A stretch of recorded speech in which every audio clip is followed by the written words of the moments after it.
Kaugnay sa mga naging testimonya ni dating Senador Antonio Trillanes before sa impeachment proceedings laban kay Vice President Sara Duterte, makakapanayan po natin mismo ang dating Senador.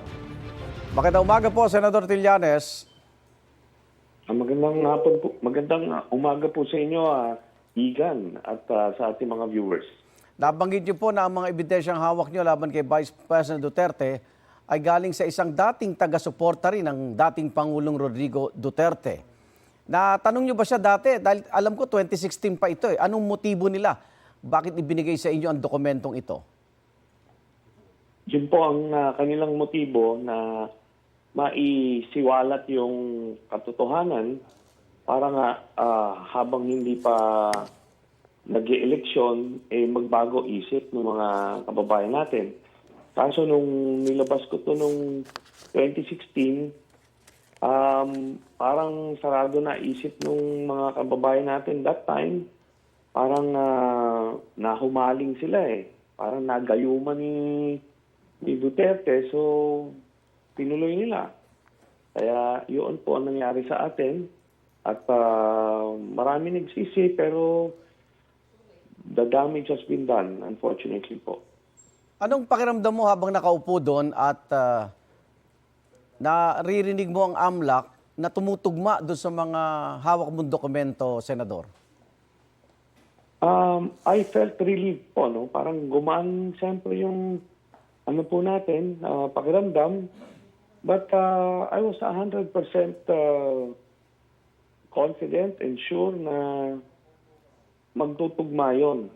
Kasi alam kong hindi ko po ginawa yon at alam kong na-validate at na-verify namin na totoo yung mga nakasulat doon. But yun nga ho, maganda pa rin yung nakumpirma isa-isa.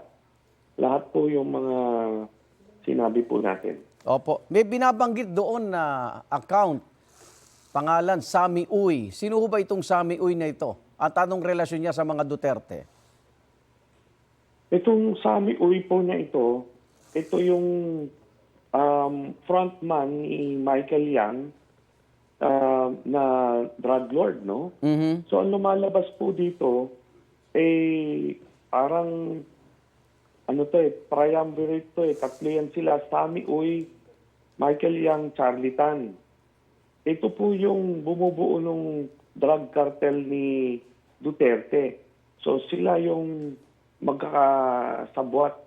Mm-hmm. Kaya nung naging presidente po si Duterte, naging national yung control nila ng illegal na droga. Mm-hmm. Pero nung nasa Davao sila, yan po, si Sammy Uy yung renta ng mga apartment o bahay na pinagtatayuan ng Sabu Laboratory. Mm-hmm. Pero meron na ho bang ebidensya na yung perang pumapasok drug money, Senador? Meron po. Yun po yung testimonya ni Arturo Las Cañas.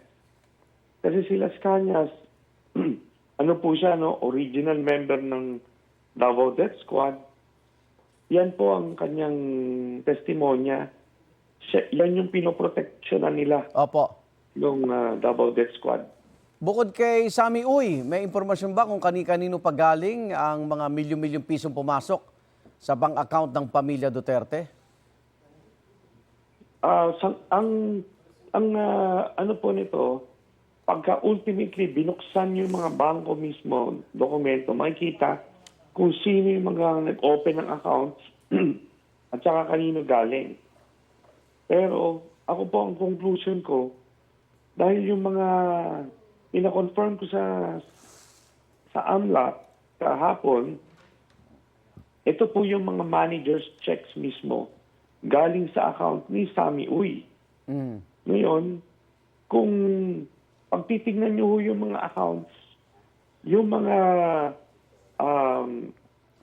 na-deposito doon sa account ni Sara Duterte at Digong na joint account, pare-pareho, nagtutugma po yung mga buwan kung kailan pinapasok. Kaya ang conclusion ko, galing pa rin kay Sammy Uy yung mga pumapasok doon sa main account ni Sara Duterte at saka ni Digong. Yun po yun. Okay. Senador, ngayong vindicated ka sa mga akusasyon mo, ano inaasahang susunod na hakbang? Sana po magtuloy-tuloy ito sa impeachment para doon na po natin talaga maipresenta ito sa trial para kailangan po matanggal sa pwesto. Si Sara Duterte, ito po, mamaliwanag po yan. Mga tagong yaman na bilyon-bilyon, may mga pagnanakaw na ginawa doon sa confidential funds. Tapos ito, yung pera nila, galing sa illegal na droga. Pag nagpresidente, kagaya ni Duterte, nung nagpresidente ho, edi, ito na, pinapasok na ng tunay-tunalada na sabu sa ating bansa. Nangyari lang po yan sa Pilipinas nung naging presidente si Digong. Mangyayari po ulit yan kung magpresidente si Sara. Yun po yan. Maraming salamat po, dating Senador Antonio Trillanes IV. Ingat po. Maraming salamat po sa inyo, Igan. Susubukan po namin kunin ang panig ng kampo ni Vice President Sara Duterte at mga personalidad na nabanggit ni dating Senador Antonio Trillanes IV.